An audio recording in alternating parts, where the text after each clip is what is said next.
Good. It's hard to get those people out of their wood stove heated homes.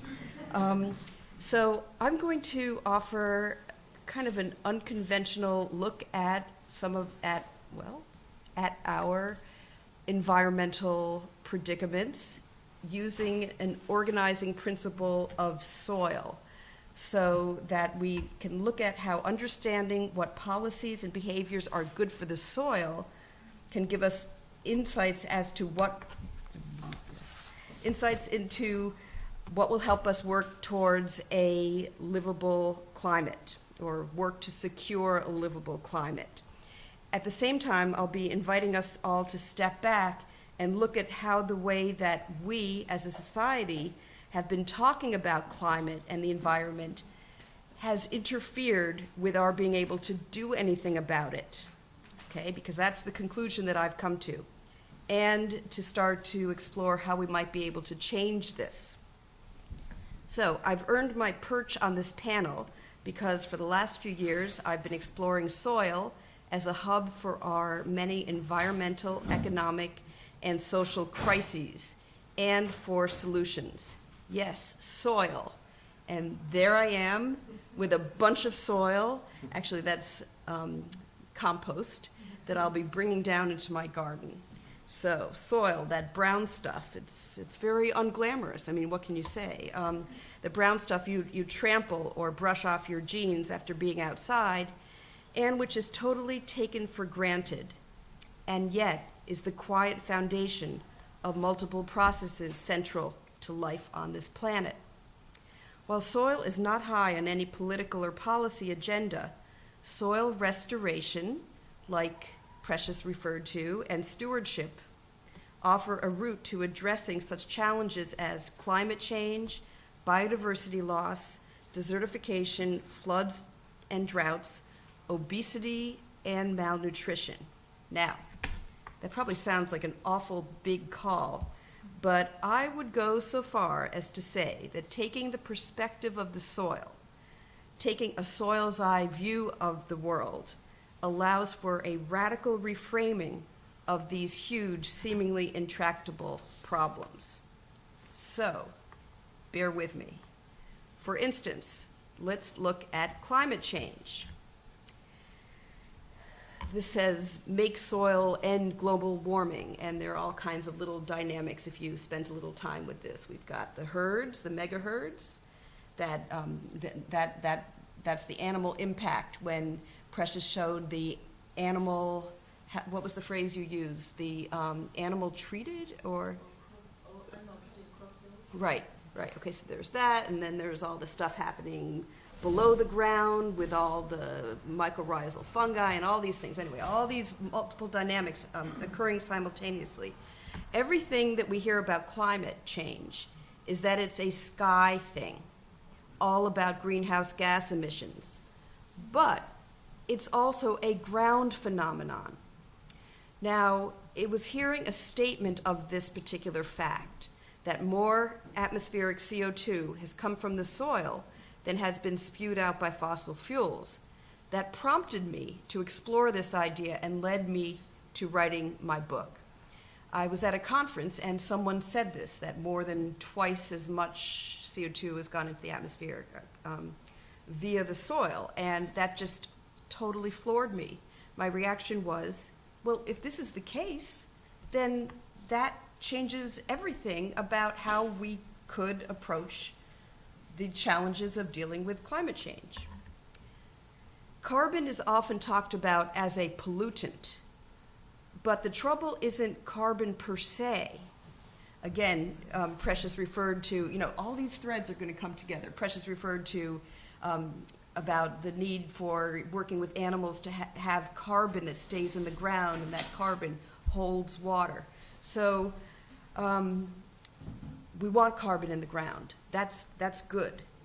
So by focusing on emissions, which is how we usually talk about climate change, we're only hearing half the story. The other part of the story is that due to the way that we have treated land over time, our soils have lost valuable carbon.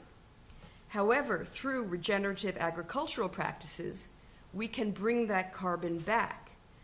Doing so also allows us to address other problems, as soil carbon, that's how we refer to carbon that's in the soil, is key to fertility, soil biodiversity, and soil's ability to retain water, thus offering resilience in the face of floods and droughts. So let's pause for a second and see what just happened. Once we looked at the whole story, we shift the CO2 narrative away from a terrible problem that we are helpless to solve, because not that we shouldn't do everything we can to reduce emissions, because we absolutely should, but we know that given the state of global climate negotiations, we're not going to stop emissions anytime soon, let alone unburn the fossil fuels that we've already used. So we've moved away from that particular narrative, and we've changed it to a scenario that we can rally around by various means of restorative agriculture, which is how we bring carbon back into the soil. We can make significant headway in ways that bring benefits beyond climate alone. See, we've been thinking of climate in a very kind of linear way by measuring CO2 in the atmosphere and looking at temperatures. But climate is a multifaceted phenomenon that draws on biology, that's affected by biology and chemistry and geology and physics. It's not only physics, so I think it's really important that we broaden out that way of understanding climate. I'd like to introduce you to Peter Donovan, who some of you know, and who has devoted himself to understanding and explaining the dynamics of soil carbon. What does that say again? Whole grasslands, I forget. It's something profound and wonderful, I'm sure. Yeah, it's too blurry. We all have to go on to Peter's website, this soilcarboncoalition.org, and we will find out. So he's devoted himself to understanding and explaining the dynamics of soil carbon and documenting what's possible. He came to the conclusion that in order for people and institutions to take seriously the potential of soil to store excess carbon, what was needed was metrics to show this and to identify practices that work best. So a couple of years ago, he launched the Soil Carbon Challenge. He sold all his worldly goods, refitted an old school bus, and has been traveling all over North America getting baseline soil carbon measurements on farms and ranches. This bus, you see, is now his home. And Peter's done an amazing amount of really deep thinking on these things, and his websites have great material. I absolutely recommend that you go on his website. I'm going to pause for a second because we talk about ways of getting into carbon into the soil. One really important way of doing so that has been a central to certainly my learning, to Precious's work, and your learning about this, is this holistic planned grazing or holistic management. I just want to get a sense. How many of you know what this is, just so I don't have to repeat myself? Okay, a good chunk. This is great. Anyway, the notion, the understanding is that any time you have, well, basically that there's a kind of choreography, a working choreography of animals and land needs animals in the same way that animals need the land, and animals can be managed in a way that either devastates the land or that enriches the land. So those grazing charts that Precious showed help people manage in a way that is working for the betterment of the land. Okay, I think that does it. Okay, all right. Peter alerted me to some great work happening in North Dakota through okay, now we're back to soil, okay? So cattle, livestock, other animals, now we're just talking about soil. There's some great work happening in North Dakota through the Burleigh County Soil Conservation District. And you kept telling me about this. I was like, yeah, right, I'll go to North Dakota. Then it turned out that that actually fit into my plans, so I went, and I was totally blown away. So just so you know, in case anyone asks, the epicenter of fabulous soil health practices is North Dakota. Okay, so that's your trivia fact for the day. So what they've been doing is they've been getting incredible soil improvement results using combinations of cover crops, what they call cover crop cocktails, so that where you get synergy from different plants and what they stimulate in the soil.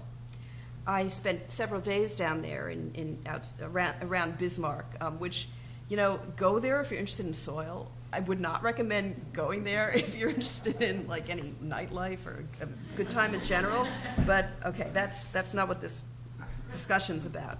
So many of them have built soil carbon through the use of cover crops and holistic planned grazing. And as one farmer, Gene Govin, put it, farming for biodiversity. You see, the richer the soil biology, the better the land function.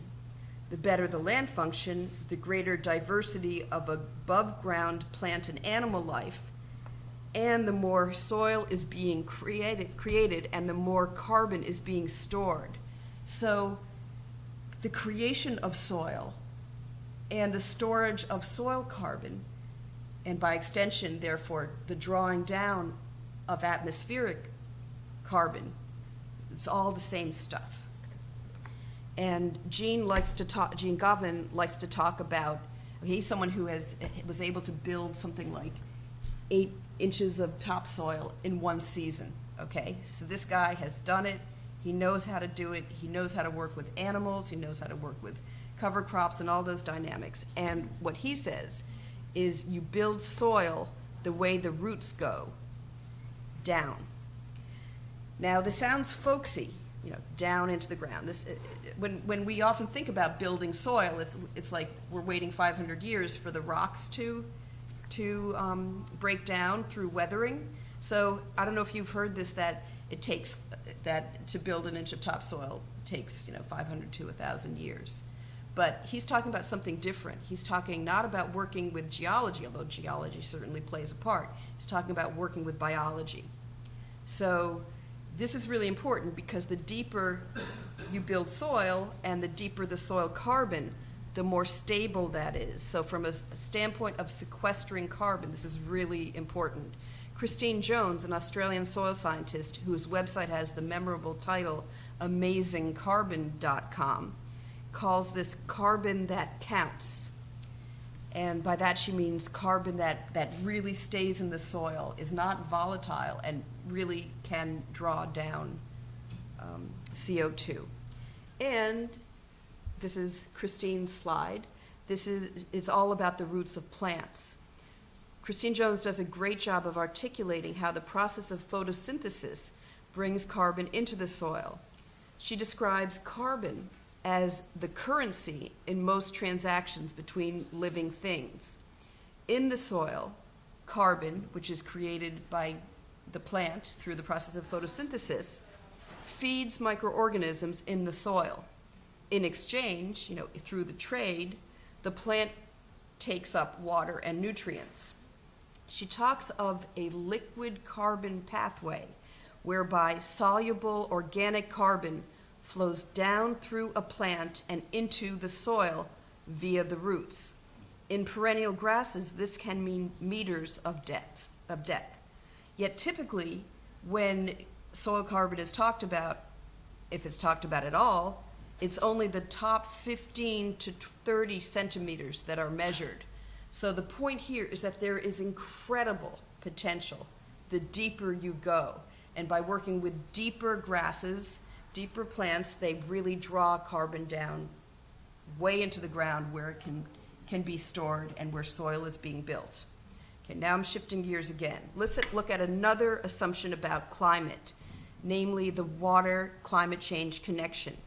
We're starting to hear about how climate change will put stress on usable water sources around the world. This is a real concern, but we're not seeing the other part of the picture, the effect that water can have on climate. You see, water in its various forms is an important thermoregulator of climate. And by working with the water cycle, most basically by keeping water on the land, holding water on the soil, we can address climate changes locally, regionally, and even beyond. There's this group of Eastern European scientists who've written a booklet called The New Water Paradigm, Water for the Recovery of the Climate. I have to say that it fairly blew my mind. Jan Pokorny, a Czech scientist, explains how evapotranspiration, the upward movement of water through plants, is the most powerful vehicle for solar energy transformation in existence. Living plants transpire, which is a cooling mechanism. When soil is covered up, paved over, or dried out, as in being left bare, there's no transpiration and the ground heats up, as is happening more and more in the middle of the country, our once vaunted breadbasket. If we focus on keeping soil moist and covered with plants, we can build microclimates of cooling, and microclimates can eventually add up to macroclimates. Again, I'm thinking about the slides that Precious showed. You see, in an area like Zimbabwe, where you have a rainy season and a dry season, what you need to do is keep that soil moisture going from the end of one rainy season until the beginning of the next. And that's why you need that soil cover. Because if it's left bare, it dries out, etc. The more time I spend on soil climate dynamics, the more I've come to think that much of it comes down to this. Okay, so this is from those Burleigh County guys out in North Dakota, where they have nothing else. I'm sorry, I'm making fun of North Dakota. But they have nothing else to do except like really do fabulous things with soil. Okay, so on the left you have soil that's covered with living plants, okay? And I forget what the actual air temperature was that day, but it was a pretty hot day, and the soil temperature is 87.6. On the right, where you don't have living plants, you don't have transpiration happening, it's up to 107.4. Okay, so that's quite a difference. See, there's a lot of bare soil there. There's some cover, but a lot of it is bare. And what actually happens is this tells you what happens, and I think this is really, really vivid. When soil temperature reaches these various temperatures, okay, so when you're at 70 degrees, if you like when you've got the soil covered, you're keeping the soil cool even when it's a very hot day. All of that moisture is used for growth. When you get up to 100, then a lot of that moisture is being lost. When you get up to 140, you're losing soil bacteria. And without coverage, you can get up to 140 really fast. I was finishing my book in the summer of 2012 when we had that horrible heat wave without rain in the Great Plains, and a crop consultant that I was talking to, she just said, "We're burning up here," and she was talking about what was actually happening within a corn plant and what was actually happening on the ground, and it was pretty powerful. Okay, so this is basically how this dynamic works. When soil is left bare, water evaporates, carbon oxidizes, and microorganisms die. It's a vicious cycle. The ground becomes a hot plate and can no longer sustain life. However, let's put that in reverse. When soil is covered, water and carbon stay in the soil and microorganisms thrive. This sets up a virtuous cycle. The conditions for plants to grow, for water to move through plants and keep the ground cool, and for a diversity of species to flourish. Basically, any given patch of land represents a fork in the road. We can go the way of desiccation, heat, and loss of life, because life begins in the soil. Without the microorganisms doing their thing, we can't get plant life, and et cetera. And carbon going into the atmosphere. Or the opposite, moisture, cooling, carbon being stored, and an abundance of life. And here is the last point I want to make. Climate change, biodiversity loss, and desertification are all significant problems. But the way we hear about them and the way our institutions are set up, they are presented as distinct, even competing problems. Actually, there are our soil friends. We just tossed in that slide at the last moment, but this stuff really matters. What goes on, the soil food web, the community within the soil, that really matters. But what I was getting at is that actually they're manifestations. These three problems are manifestations of the same problem, and they're all connected, that our carbon, water, and energy cycles are out of whack in a way that is pulling us down the wrong path, the path to environmental degradation, whereby climate disruption is a symptom and a very concerning one.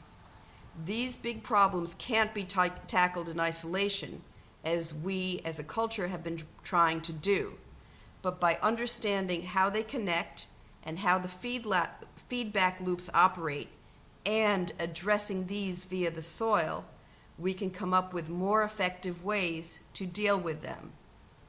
So, let's do it. Little promo. Okay, it's yours.